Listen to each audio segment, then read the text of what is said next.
Made a video a couple months ago actually, and I've been stating a lot on YouTube, period, that don't move to Vermont. Vermont is a shitty, very shitty state. Things are very expensive.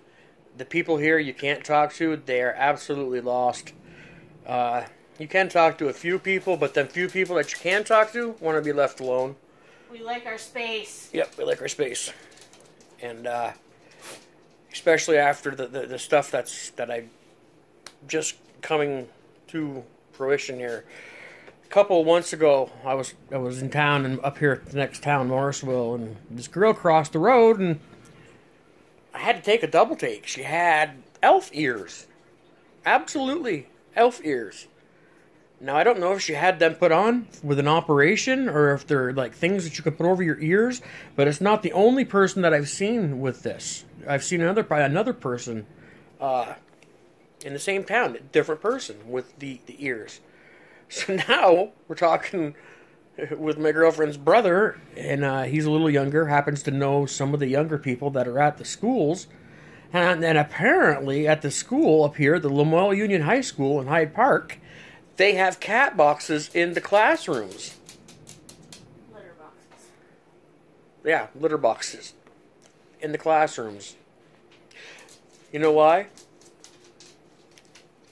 It's not because they got cats or they got a class pet. Well, they technically probably do.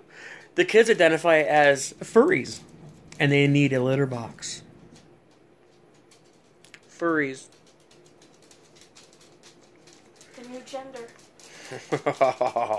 Do you know how fucking bad that pisses off an old Vermonter like me?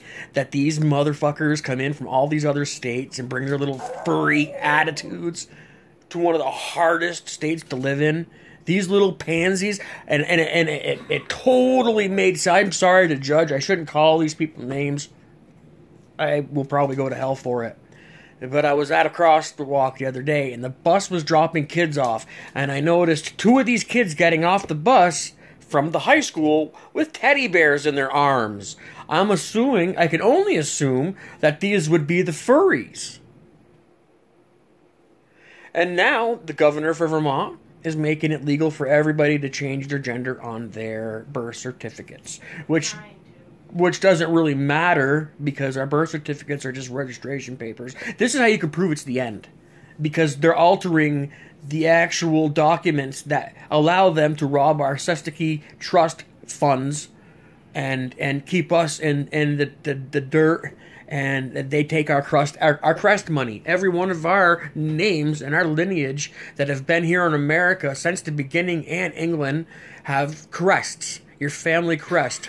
In the 1500s, all these crests were set up with social welfares. They put money into accounts for our crests, so we had social welfare, so we didn't have to work, so we could keep track of our world, so we could better the world for the animals, the fish, and all the other stuff that have no say over this, no domain over this land.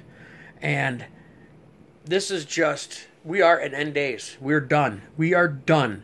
That just shows me that they don't care about the Sestaki Trust anymore. That means that they're not worried about money anymore. And we should probably be very concerned. Not only for our own sake, but for what the Creator is going to do when He comes back. When He comes back, He's going to unleash the fury. You're going to hear them horns in the sky, and you're going to know exactly what it is. He's coming. Furries. I think I'm going to call the school myself this week and investigate. I know it's true. Furries. Unreal.